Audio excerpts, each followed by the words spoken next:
Dear students, आज हम topic पढ़ने जा रहे हैं पॉलिनेशन या परागण।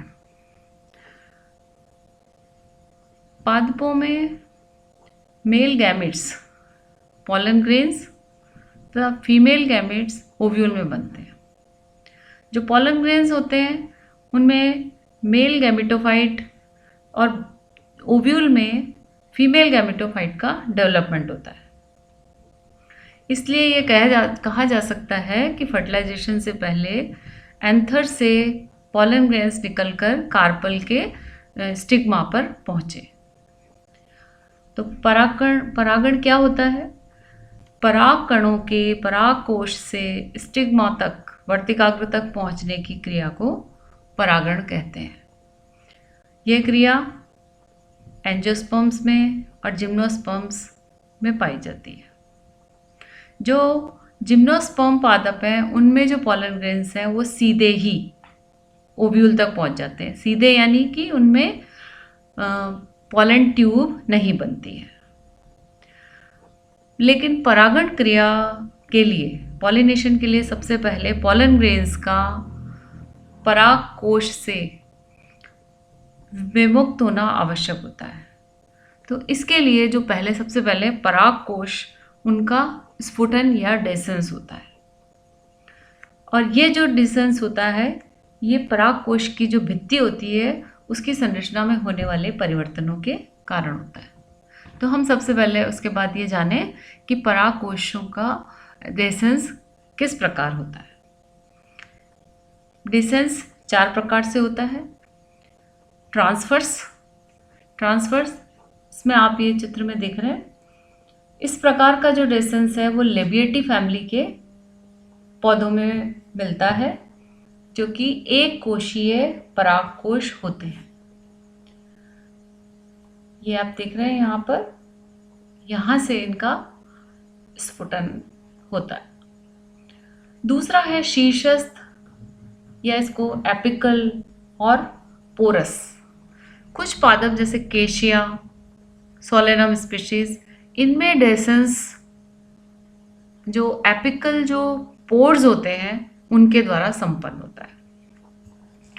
तीसरा जो टाइप है वो आप देखिए वॉल्व्युलर, कपाटी है। जब जो एंथरसैक है उसका डेसेंस एक दरवाजे के समान जो वॉल्व्स होते हैं उन वॉल्व्स के थ्रू हो तो उसे कहते हैं वॉल्व्युलर डेसेंस, जैसे बारबरिस में या सिनेमन में होता है। 4th टाइप है लॉन्जिट्यूडिनल, अनुदैर्ध्य स्फुटन। इस प्रकार के डेसेंस में परागकोश उसकी लंबाई के आधार से शीर्ष की ओर फट जाते हैं। ये आप देख रहे हैं यहाँ पर, ये स्लिट, इस तरह की लंबी स्लिट बन जाती है, और इस स्लिट से पॉलन ग्रेन्स बाहर निकलते हैं। इसका एग्जाम्पल है जैसे गुड़हल में, कपास में, धतूरा आदि में। अब हम ये जानें कि परागकण के प्रकार क्या हैं, कितने प्रकार का होता है। परागण या पॉलिनेशन मुख्यतः 2 प्रकार का है, सेल्फ पॉलिनेशन और क्रॉस पॉलिनेशन। सबसे पहले हम जानें सेल्फ पॉलिनेशन के बारे में। सेल्फ पॉलिनेशन वह प्रक्रिया जिसमें एक फूल स्वयं के परागकणों द्वारा परागित होता है। एक ही पुष्प के परागकण जो है वो उसको पॉलिनेट कर देते हैं, तो सेल्फ पॉलिनेशन कहलाता है। और जिन फ्लावर्स में सेल्फ पॉलिनेशन होता है उनको हम फ्लावर्स को भी सेल्फ पॉलिनेटेड फ्लावर्स कहते हैं। जो सेल्फ पॉलिनेशन है वो एक ही प्लांट के डायोशियस फ्लावर्स में या एक उभयलिंगाश्रय मोनोशियस पादप के मेल या फीमेल फ्लावर्स में होता है। अब ये 2 प्रकार से हो सकता है, जिसमें कि एक है ऑटोगेमी या स्वक युग्मन, जब एक फ्लावर के परागकोश से उसके ही स्टिग्मा तक पॉलन ग्रेन्स का गमन होता है, या तो इस क्रिया को कहते हैं ऑटोगेमी। मतलब अगर ऑटोगैमी जिनमें होनी है तो उसमें सिर्फ एक पुष्प की ही आवश्यकता होती है, जैसे कि अनाज, कपास, टोबैको, मटर एक्सेट्रा। दूसरा जो सेल्फ पॉलिनेशन है उसमें उसको कहते हैं गैइटनोगेमी या सजातीय पुष्पी परागण। इस तरह के जब पादपों के अंदर नर और फीमेल फ्लावर उनमें स्वपरागण की क्रिया हो तो उसको सजात पुष्पी परागण कहते हैं। यानी ये एक ही प्लांट पर उपस्थित दो अलग अलग फ्लावर्स के मध्य संपन्न होता है। जैसे एग्जाम्पल है इसका मेज। अब जो सेल्फ पॉलिनेशन है उसके लिए पुष्पों में किस प्रकार के अनुकूलन या अडेप्टेशंस मिलते हैं कि ये एनहांस कर सके, उसको बढ़ावा देंगे, किस प्रकार से सेल्फ पॉलिनेट हो सके फ्लावर्स। तो इसके लिए सबसे पहला जो अडेप्टेशन है दैट इज होमोगैमी, समकाल पक्वता। इस होमोगैमी का मतलब जब परागकोश और स्टिग्मा एक ही समय पर मैच्योर होते हैं, और यहाँ पर जो फ्लावर्स होते हैं वो बाइसेक्सुअल होते हैं, और इससे जो पॉलन ग्रेन्स हैं वो इंसेक्ट्स या हवा के द्वारा स्टिग्मा पर सरलता से पहुंच जाते हैं। फॉर एग्जाम्पल जैसे सदाबहार, इनके जो दलपुंज होते हैं वो संयुक्त होते हैं और इनका जो दलपुंज नलिका होती है सक्रिय होती है, और दलपुंज पर एवरंत पुंकेसर लगे होते हैं। तो परिपक्व होने पर वर्तिकाग्र क्या होता है, लंबाई में वृद्धि करती हुई सक्रिय दलपुंज नाल में से होती हुई ऊपर जाती है, और जहां पर जैसे ही परागकोश के स्फटित होने से परागकण वर्तिकाग्र पर बिखर जाते हैं। जैसे गुलाबांस में फिलामेंट लंबे और आपस में कॉइल्ड होते हैं, तो ये परागकोश वर्तिकाग्र के अत्यधिक समीप आ जाते हैं। तो जब परागकण में स्फुटन होगा परागकोशों में तो परागकण वर्तिकाग्र पर ही बिखरेंगे। तो दोनों जो ऑर्गन्स हैं वो एक ही समय पर उनमें परिपक्वता आती है और इजी हो जाता है सेल्फ पॉलिनेशन। दूसरी जो अनुकूलनता है अनुन्मील्य या क्लिस्टोगैमी। क्लिस्टोगैमस फ्लावर्स ऐसे बाइसेक्सुअल फ्लावर्स होते हैं जो कभी भी नहीं खुलते हैं। इस प्रकार के जो फ्लावर्स होते हैं उनमें दोनों ही जो सेक्सुअल ऑर्गन्स हैं, मतलब एंड्रोशियम और गाइनोशियम, बहुत पास पास होते हैं, और इन फ्लावर्स में जो एंथर्स हैं वो डिसेंस ही नहीं हो पाता, स्फुटित ही नहीं होते। इसके कारण क्या होता है, परागकण परागकोश में ही अंकुरित होते हैं और पराग नली परागकोशी की भित्ति से होती हुई मार्ग बनाती हुई वर्तिकाग्र तक पहुंच जाती है।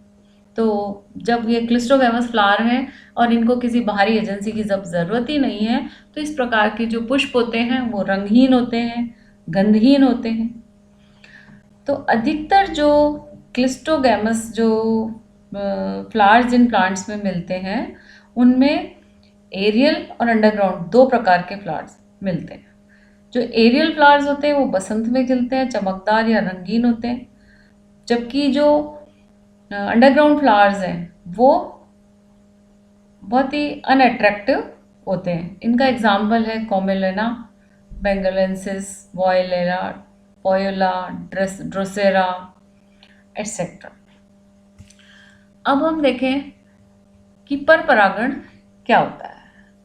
जब एक पुष्प के परागकण उसी प्रजाति के किसी दूसरे पादप के पुष्प के वर्तिकाग्र पर ले जाए जाते हैं, तो इस प्रक्रिया को कहते हैं परपरागण, और इसे एलोगैमी भी कहते हैं।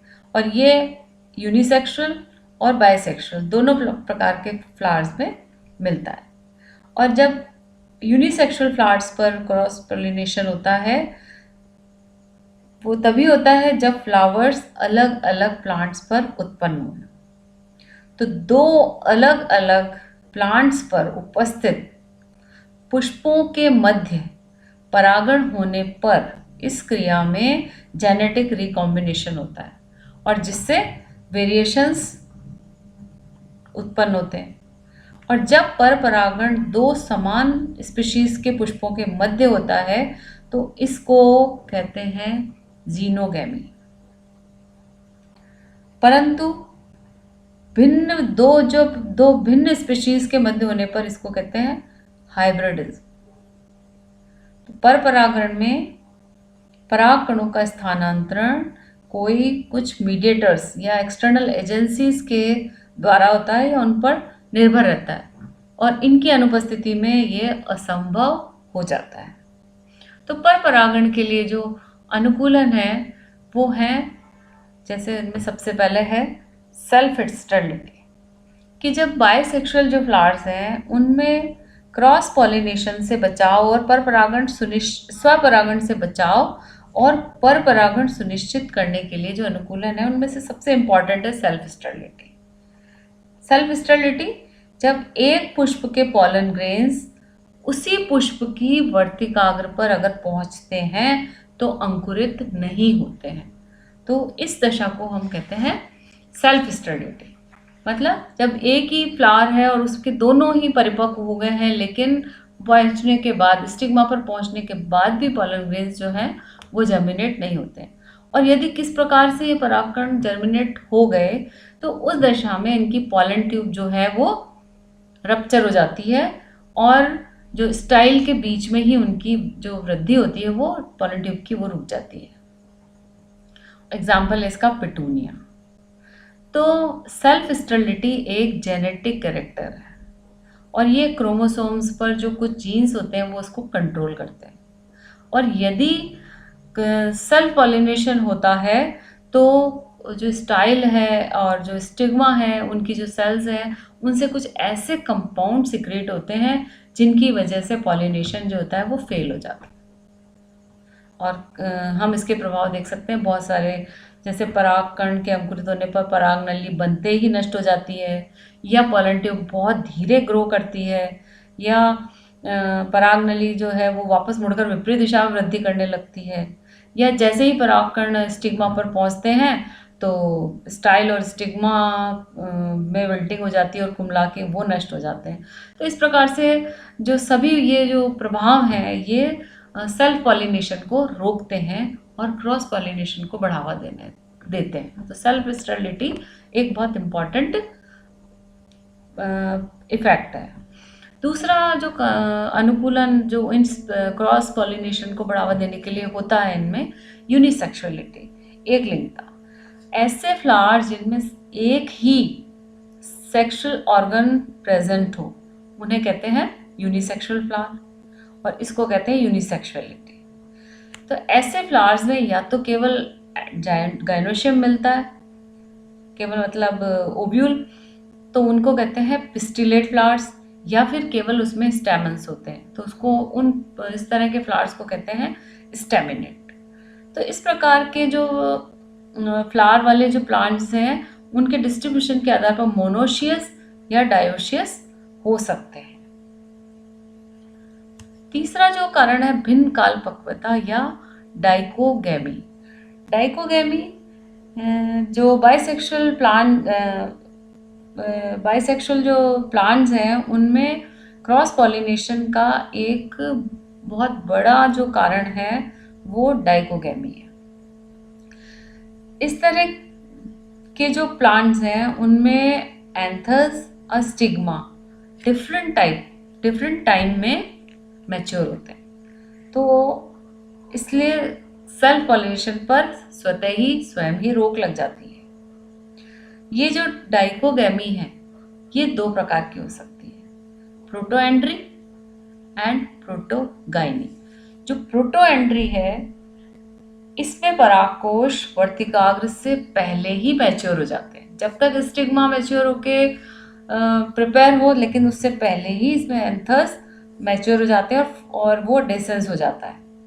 इस प्रकार जो परागकण है वो डिफरेंट एजेंसीज से दूसरे फ्लावर्स तक पहुंच जाते हैं, जब तक इनकी स्टाइल जो है वो स्टिग्मा या स्टाइल वो मैच्योर नहीं होती, तो उस समय पुष्प के जो परागकण है वो उनको उपलब्ध नहीं हो पाते, जिस कारण से स्वपरागण नहीं होता है। एग्जाम्पल है जैसे गुड़हल, कॉटन, भिंडी, सनफ्लावर एक्सेट्रा। दूसरी कंडीशन होती है प्रोटोगाइनी, जैसा इसके विपरीत है। इस वाली जो कंडीशन होती है इसमें स्टिग्मा एंथर से पहले ही मैच्योर हो जाती है। तो क्या होगा, जो स्टिग्मा मैच्योर है तो दूसरे जो फ्लावर्स हैं वो उनके जो परागकण है वो इस स्टिग्मा पर पहुंच जाते हैं, और जब इस पुष्प के जो एंथर्स मैच्योर होकर के जब डेसेंस होता है तब तक इसकी जो स्टिग्मा है वो परागण के बाद कुम्हला चुकी होती है, जिसके कारण स्वपरागण नहीं होता है। एग्जाम्पल है इसका जैसे अशोक, पीपल, बरगद, गुलाब एक्सेट्रा। चौथा जो इसमें अनुकूलन है वो है हेटेरोस्टाइली या विषम वर्तिकात्व। इसके अंदर एक ही प्लांट के फ्लावर्स में स्टाइल की जो लंबाई है वो अलग होती है, डिफरेंट होती है, इसको कहते हैं हेटेरोस्टाइली। तो जो स्टेमन्स हैं और वो जो स्टाइल है उसकी लंबाई के आधार पर दो प्रकार के बाइसेक्सुअल फ्लावर्स मिलते हैं। तो कुछ पौधों में तो लंबे पुंकेसर होते हैं और वर्तिका छोटी होती है, और दूसरे टाइप के जो फ्लावर्स हैं कुछ जो हैं उनमें स्टाइल तो लंबी होती है और पुंकेसर छोटे होते हैं। तो इस प्रकार जो पॉलिनेशन है वो उन्हीं पुष्पों में पॉसिबल हो सकता है जिसमें कि स्टेमन्स और स्टाइल समान लंबाई के हों। तो दोनों की समान लंबाई के आधार पर ये दो प्रकार के पुष्प हो सकते हैं, short styled and long styled. इसके बाद हम जो शॉर्ट स्टाइल्ड जो फ्लावर्स हैं जिनमें छोटी स्टाइल होती है और लंबे पुंकेसर होते हैं उनको कहते हैं, और जो पिनाइड या शॉर्ट स्टाइल्ड फ्लावर्स हैं पिनाइड, उनमें लंबी स्टाइल होती है और लंबे पुंकेसर युक्त पुष्प होते हैं। कुछ जो प्लांट्स हैं जैसे लाइथ्रम, ऑक्सेलिस, इसके अंदर ट्राई स्टाइली की स्थिति पाई जाती है। एक इसके साथ ही जुड़ा हुआ पॉइंट है कि 3 प्रकार के पुष्प पाए जाते हैं। किसके आधार पर? स्टेमन्स और स्टाइल की लंबाई के आधार पर। तो एक प्रकार के पुष्प के एंथर्स 2 अन्य प्रकार के पुष्पों की स्टिग्मा को ही परागित कर पाते हैं, अपने स्वयं के फ्लावर के स्टिग्मा पर नहीं। मीन्स 3 प्रकार के फ्लावर्स हैं जिसमें एक जो फ्लावर है उसके जो पॉलन ग्रेन्स निकले हैं और वो जो 2 अन्य फ्लावर्स हैं उनके स्टिग्मा को क्रॉस पॉलिनेट कर सकते हैं, लेकिन खुद जो जिस फ्लावर के अंदर जो स्टिग्मा है उसको उसमें पॉलिनेशन वो करने में सक्षम नहीं होते। 5वां जो अनुकूलन है वो है हर्कोगैमी या उभयलिंगिता, स्वनिषेच उभयलिंगिता। कुछ जो बाइसेक्सुअल फ्लावर्स हैं उनमें स्टिग्मा और एंथर्स के बीच में एक नेचुरली स्ट्रक्चरल बैरियर होता है, इसको कहते हैं हर्कोगैमी। कोई प्राकृतिक एक संरचना जो बन जाती है वर्तिकाग्र के बीच और परागकोश के बीच में, तो इस अवरोध के कारण इन पुष्पों में स्वपरागण नहीं हो पाता है और इसे कहते हैं हर्कोगैमी। इसका एग्जाम्पल है जैसे सैल्विया, ग्लोरियोसा सुपरबा, आयरिस। जैसे ग्लोरियोसा में जो पुंकेसर है वो वर्तिकाग्र से काफ़ी दूर उनके अंदर डेसेंस होता है, तो उसी फ्लावर के जो पॉलन ग्रेन्स हैं वो उस वर्तिकाग्र पर नहीं प्राप्त हो पाते, जिसके कारण क्या होगा, फिर पर परागण ही संभव होता है। हम अब एक ये चित्र देखें, ये देखिए ऑर्किडेसी या एस्क्लेपिडेसी जो कुल के फ्लावर्स हैं उनमें जो पॉलन ग्रेन्स हैं वो पोलिनिया में व्यवस्थित रहते हैं। ये देखिए ये है ये पोलिनिया।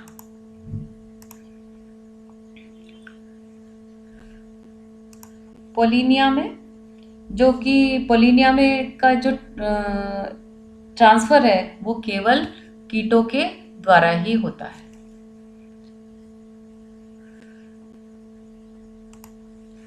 इसका जो है वो पोलिनिया के द्वारा, जिसके कारण क्या होता है, फिर क्रॉस पॉलिनेशन होता है। ये है कैलेट्रोपस, यहाँ पे कैलेट्रोपस का ये पोलिनिया दिखा रखा है। इसमें ये एक फ्लावर है कैलेट्रोपस का, दूसरा इसका पोलिनिया बी जो दिख रहा है हमको, सी के अंदर आप देख रहे हैं इंसेक्ट, और इंसेक्ट के द्वारा यहाँ पर पॉलिनेशन। अब हम जानना चाहेंगे कि परपरागण की विधियां क्या है, मेथड्स ऑफ क्रॉस पॉलिनेशन। तो जो क्रॉस पॉलिनेशन है उसमें एक फ्लावर के पॉलन ग्रेन्स का दूसरे फ्लावर के स्टिग्मा तक ट्रांसफर कहलाता है। और इस ट्रांसफर के लिए पॉलन ग्रेन्स के पास स्वयं के पास कोई स्पेसिफिक संरचना नहीं होती, स्ट्रक्चर नहीं होता, इसलिए इनको ट्रांसफर होने के लिए, इनको एक जगह से दूसरे जगह पहुंचने के लिए कुछ एक्सटर्नल फैक्टर्स की ज़रूरत पड़ती है। और ये जो एक्सटर्नल फैक्टर्स हैं ये एबायोटिक भी हो सकते हैं, बायोटिक भी हो सकते हैं। तो इसके आधार पर जो क्रॉस पॉलिनेशन है वो दो प्रकार का है। अगर हम देखें अजीवी, जो कि जैसे अजीवी में वायु से होना, जल से के द्वारा होना, और जीवीय जो परपरागण है उसमें कीट के द्वारा, पक्षियों के द्वारा, चमगादड़ के द्वारा, घोंघे के द्वारा आदि शामिल है। तो हम पहले देखेंगे वायु परागण, एनिमोफिली। जब वायु द्वारा पराग कणों का वर्तिकाग्र तक स्थानांतरण कहलाता है एनिमोफिली।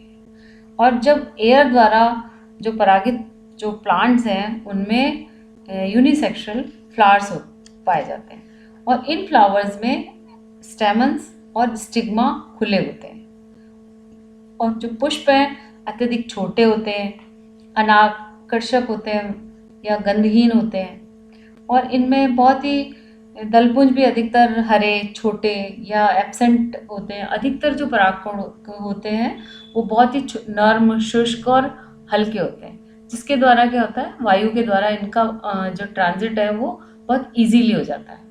और अधिकतर जो एयर द्वारा पॉलन ग्रेन्स जब ट्रांसफ़र होते हैं तो ये दिशाहीन होते हैं, नॉन डायरेक्शनल। इसके कारण क्या होता है, इस प्रकार के जो फ्लावर्स होते हैं उनमें पराग कणों का उत्पादन बहुत अधिक मात्रा में होता है। अब बहुत अधिक मात्रा के कारण ही ये बहुत सारे पराग कण इसमें व्यर्थ भी चले जाते हैं। जैसे एग्जांपल हम देखें कैनबिस, तो एक फ्लावर में करीब करीब 5 लाख पॉलन ग्रेन्स उत्पन्न होते हैं। तो इस प्रकार जो नर पुष्पों की जो संख्या है वो मादा पुष्पों से अधिक होती है, और जबकि जो फीमेल फ्लावर्स हैं उनमें भी कई स्ट्रक्चरल विशेषताएं पाई जाती हैं कि ये जो पुष्प है ये परागकणों को बहुत एफिशिएंसी से कलेक्ट कर लेते हैं, और इनमें जो स्टिग्मा है वो फैदरी प्रकार की होती है, जो कि बहुत बड़ी होती है और पुष्प से बाहर की ओर निकली रहती है। दूसरा जो परागण है जल परागण। जब पॉलन ग्रेन्स का ट्रांसफर पानी के थ्रू हो, जल द्वारा हो, तो उनको कहते हैं हाइड्रोफिल। और इसमें भी जब जैसे एयर के थ्रू जो एयर पॉलिनेटेड फ्लावर्स की तरह ही पानी से जो परागित होते हैं उनके भी जो फ्लावर्स होते हैं वो कलरलेस, ओडरलेस और छोटे होते हैं। और वास्तविक जो जल परागण है वो कुछ ही जल पादपों में पाया जाता है। तो जल परागण जो है वो दो प्रकार का हो सकता है। एक तो हाइपोहाइड्रोफिली, जब वाटर पॉलिनेशन सामान्यतः जो सबमर्ज्ड प्लांट्स हैं उनमें मिलता है, जैसे सिरोटोफिलम जो कि जल में निमग्न रहते हैं। इस कारण से इनमें परागकण केवल जल के माध्यम से ही होता है। दूसरा है इपीहाइड्रोफिली। कुछ जो एक्वेटिक प्लांट्स हैं जैसे वेलिस्नेरिया, तो उनकी वो आधे जल की सतह पर रहते हैं, तो इनमें जो परागण होता है तो जल की सतह पर ही पराग हो जाता है इनमें पॉलिनेशन। तो ये कहलाता है इपीहाइड्रोफिली। तीसरा जो परागण है जंतु परागण या जूफिली। जब जंतुओं की सहायता से हो तो हम इसको परपरागण, जो परपरागण जंतुओं से हो की सहायता से हो तो उसको जूफिली कहते हैं। और जंतु परागण संपन्न होने के लिए क्या अडेप्टेशन होते हैं कि जिससे कि ये जो जंतु हैं जैसे कीट, पतंगे, मधुमक्खी, ये उनकी तरफ आकर्षित हों। और जब आकर्षित होते हैं, पॉलिनेट करते हैं, उसके बदले में उनको क्या मिलता है, उनके नेक्टर मिलता है, पॉलन ग्रेन्स मिलते हैं रिवार्ड के रूप में, इनको फ्लावर का सैप मिलता है। तो ये जो चीज़ें हैं ये इनको इसकी अट्रैक्शन है ये, कि जो पॉलिनेटर्स हैं उनके लिए अट्रैक्शन का काम करते हैं। और अधिकतर जो फ्लावर्स हैं वो बहुत ही ब्राइट कलर्ड फ्लावर्स होते हैं, जिससे कि दिन के समय पर कोई भी इंसेक्ट है वो बहुत दूर दूर से इनके ऊपर अट्रैक्ट हो जाता है। जैसे जो मधुमक्खियाँ होती हैं और जो बटरफ्लाइज हैं वो लाल रंग के फ्लावर्स की ओर बहुत आकर्षित होती हैं। तो कुछ प्लांट्स के अंदर फ्लावर्स छोटे भी होते हैं, अट्रैक्टिव नहीं भी होते हैं, लेकिन उनके जो फ्लावर्स के जो दूसरे पार्ट हैं वो बहुत ही इसमें अट्रैक्टिव हो जाते हैं। जैसे बोगनविलिया, फ्लावर्स तो छोटे और सफ़ेद होते हैं, लेकिन उनके जो सहपत्र होते हैं वो बहुत बड़े लाल गुलाबी रंगीन कलर के हो जाते हैं।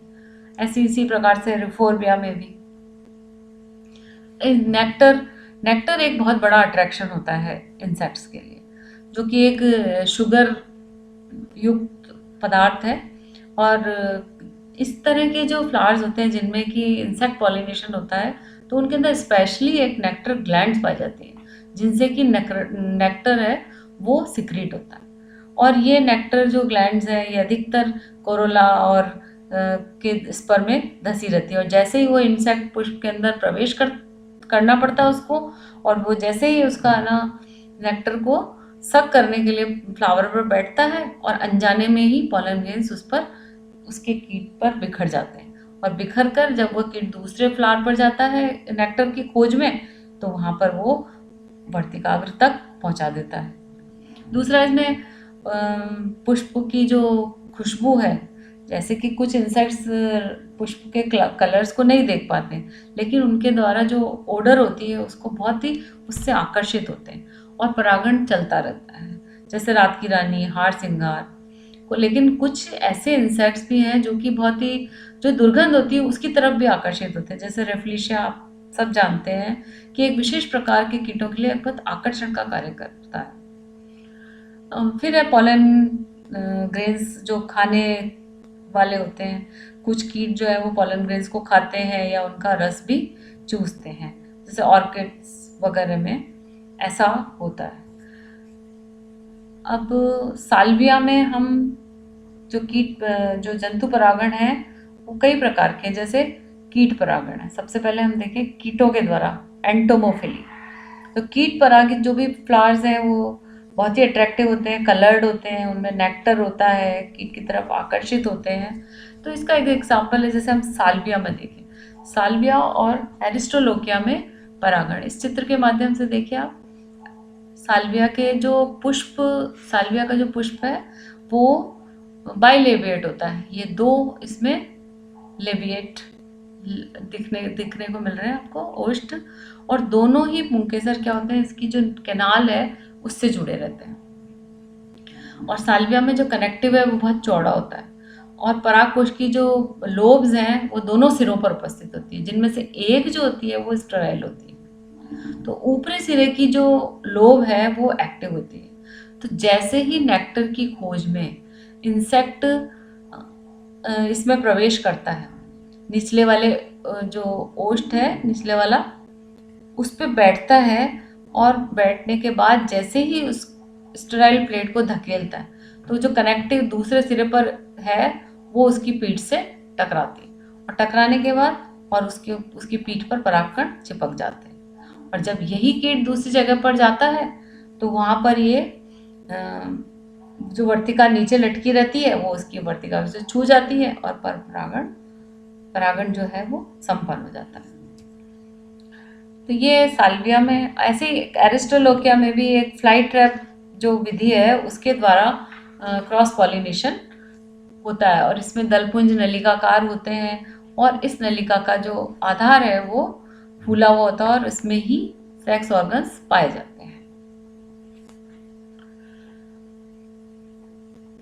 दूसरा जो प्रकार है ऑरिनोथिली, पक्षी परागण। पक्षी परागण ये देख रहे हैं आप, ये वाला जो चित्र है ये बिग्नोनिया का है। बिग्नोनिया के पुष्प में हमिंग बर्ड जो है, हमिंग बर्ड के द्वारा हमिंग बर्ड क्या करती है, सबसे पहले नेक्टर का स्टोरेज करती है, और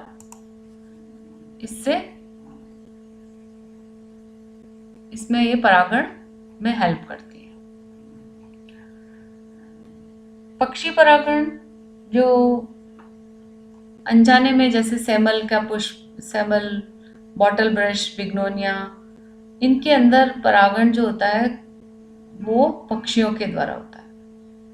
और कीट परागित पुष्पों की अपेक्षा जो बर्ड्स से जो पॉलिनेट होते हैं फ्लावर, उनके अंदर पुंकेसर और जायांग जो होते हैं वो कोरोला से बाहर निकले रहते हैं और इनमें नेक्टर भी काफ़ी मात्रा में बनता है। और पक्षी जो होते हैं अनजाने में ही इन पुष्पों की ओर आकर्षित हो जाते हैं और वो इसमें क्रॉस पॉलिनेशन के लिए में हेल्प करते हैं। तीसरा प्रकार देखिए आप, कैरोप्टेरोफिली, चमगादड़ के द्वारा। जब चमगादड़ के माध्यम से अगर होता है तो उसको हम कैरोप्टेरोफिली कहलाता है। इस प्रकार के जो प्लांट्स होते हैं उनमें पुष्प वृंत लंबा, आकार में बड़ा और बहुत अधिक मात्रा में नेक्टर स्रावित करते हैं। और इस तरह के फ्लावर्स रात में ही खुलते हैं। तो इनके जब रात में खुलने के बाद जब बहुत तेज स्मेल आती है, इनको इस गंध आती है, तो चमगादड़ों को आकर्षित करती है और इस नेक्टर को लेने के लिए एक फ्लावर से दूसरे फ्लावर पर चमगादड़ जाते हैं और परपरागण में हेल्प करते हैं। इसका एग्जाम्पल है काइजेलिया अफ्रीकांस और एंथोसिफेलस कदम्बा। तो परागण में जो भाग लेते हैं जो चमगादड़, उनकी जीभ जो है वो बहुत मजल होती है, लंबी होती है और उससे वो नेक्टर लेते हैं। और इन फ्लावर्स में जैसे पोलन ग्रेन्स और स्टाइल बाहर निकली रहती है, तो जब नेक्टर ये सक करते हैं तो उस समय पोलन ग्रेन चमगादड़ के शरीर से चिपक जाते हैं और दूसरे पुष्पों तक ये इनके द्वारा चले जाते हैं। दूसरा है मेलेकोफिली। मेलेकोफिली परागण जब स्नेल्स या घोंगे वो इसमें सहायक हो, जैसे एरिसिमा, एलेमना एटसेट्रा, इनमें इनके द्वारा परागण होता है। अब हम जाने कि परागण की इम्पोर्टेंस क्या है। परागण की इम्पोर्टेंस जैसे सेल्फ और क्रॉस पॉलिनेशन के में फायदे हैं, तो कुछ इसके हानियां भी हैं। जैसे अगर हम स्वपरागण के लाभ की बात करें तो परागण व्यर्थ में नष्ट नहीं होते। परागण और जो फर्टिलाइजेशन है वो बिल्कुल डेफिनेट होता है और जो कोई भी स्पीशीज़ है उसकी प्योरिटी बनी रहती है। लेकिन कुछ हानि भी है कि इसमें नए किस्मों के विकास की कोई संभावना नहीं होती और धीरे धीरे जो उत्पन्न जो प्रोजेनी है वो वीक होती चली जाती है। जबकि क्रॉस पॉलिनेशन में नई संतति बनती है और जो नई जनरेशन होती है वो हेल्दी और स्ट्रॉन्ग विगर वाली होती है। और इस प्रकार की विधि से परपरागण के द्वारा उत्तम किस्म के पादप प्राप्त किए जा सकते हैं। लेकिन परपरागण की हानियां भी हैं कि कई बार बहुत ही कोई जो ऐसा करेक्टर रिसेसिव है वो वाले जो जीन है वो डोमिनेंट हो जाते हैं और पोलन ग्रेन्स बहुत व्यर्थ में नष्ट हो जाते हैं और इनमें आउटर एजेंसीज की ज़रूरत पड़ती है। अगर इनकी अनुपस्थिति हो तो उसकी वजह से इनमें पॉलिनेशन नहीं हो पाता है। Thank you.